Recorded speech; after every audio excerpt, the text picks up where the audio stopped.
সময় আমার শরীরে খাউচাইতো, চুলকানি হতো, শরীর থেকে রক্ত বেরোতো। তোমার এখন কেমন লাগতেছে? তখন অনেক ভালো লাগতো। শারীরিকভাবে আগে থেকে কষ্টগুলো কমছে? জি।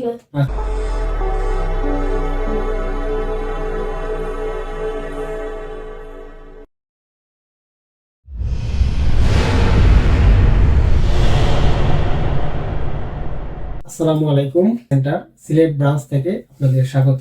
আমি ডাক্তার নাসির রহমান, কর্মরত আছি সেন্টার সিলেট ব্রাঞ্চ। আজকে আমরা একটা সফলতার গল্প আপনাদের সাথে শেয়ার করতে চাচ্ছি। আমাদের পাশেই দেখতে পাচ্ছেন পেশেন্ট দীর্ঘদিন যাবত স্কিন ডিজিজে ভুগতেছিল। আলহামদুলিল্লাহ 1.5 মাস চিকিৎসার পর ওর চোখে পড়ার মতো ইমপ্রুভমেন্ট চলে আসছে।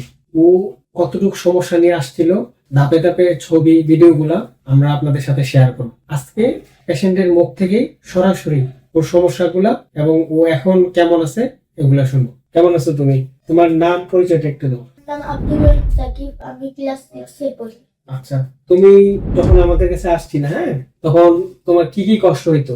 যখন আসছিলাম ওই সময় আমার শরীরে খাউচাইতো, চুলকানি হতো, শরীর থেকে রক্ত বেরোতো, পানি এইসব বের হতো।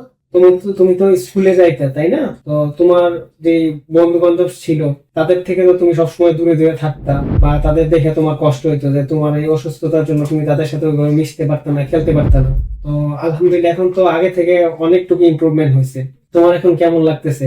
তখন অনেক ভালো লাগতো। শারীরিকভাবে আগে থেকে কষ্টগুলো কমছে? জি। আচ্ছা, এখন তোমার আগের যে কষ্টগুলো ছিল আর এই যে বর্তমান যে সময়টা, এখন তোমার কেমন লাগে? তোমার এই যে ওভারঅল যে চুলকানি এগুলো কমছে কিনা, তারপর হচ্ছে আগে শরীর থেকে যে পানি বের হতো, পুজ বের হতো, ওভারঅল সবকিছু মিলাই তুমি এখন কেমন আছো? সবকিছু মিলিয়ে আমি ভালো হয়ে গেছি। আচ্ছা, ঠিক আছে। তোমার মতো যারা এরকম দীর্ঘমেয়াদী স্কিনের প্রবলেমে যারা ভুগতেছে, তাদের দীর্ঘদিন ওষুধ খাওয়ার পরও সমস্যাগুলো কমতেছিল না, তাদের ক্ষেত্রে তুমি কিছু বলতে চাও? আর তাদের ক্ষেত্রে আমি বলতে চাই, এই সেন্টারে এসে তারা যাতে চিকিৎসা করে। আপনারা যারা দীর্ঘমেয়াদী স্কিন ডিজিজে ভুগতেছেন, যারা ওষুধ খেতে খেতে ক্লান্ত, আপনাদের কোনোভাবেই স্কিন ডিজিজ গুলো কমতেছে না, তাদের জন্য আমাদের আস্থা, বিশ্বাস, ভরসার ঠিকানা হতে পারে সম্পূর্ণ পার্শ্ব প্রতিক্রিয়া মুক্ত প্রাকৃতিক ওষুধের মাধ্যমে আমরা চিকিৎসাটা করে থাকি। সেই ক্ষেত্রে আপনারা আমাদের কাছে আসতে পারেন, আমাদের উপর বিশ্বাস রাখতে পারেন। ইনশাল্লাহ আশা করতেছি আপনারা সঠিক চিকিৎসা ইনশাল্লাহ পাবেন। আজকে এ পর্যন্তই। অন্য কোনো দিন অন্য কোনো গল্প নিয়ে আমরা আপনাদের সামনে চলে আসবো। আল্লাহ হাফেজ।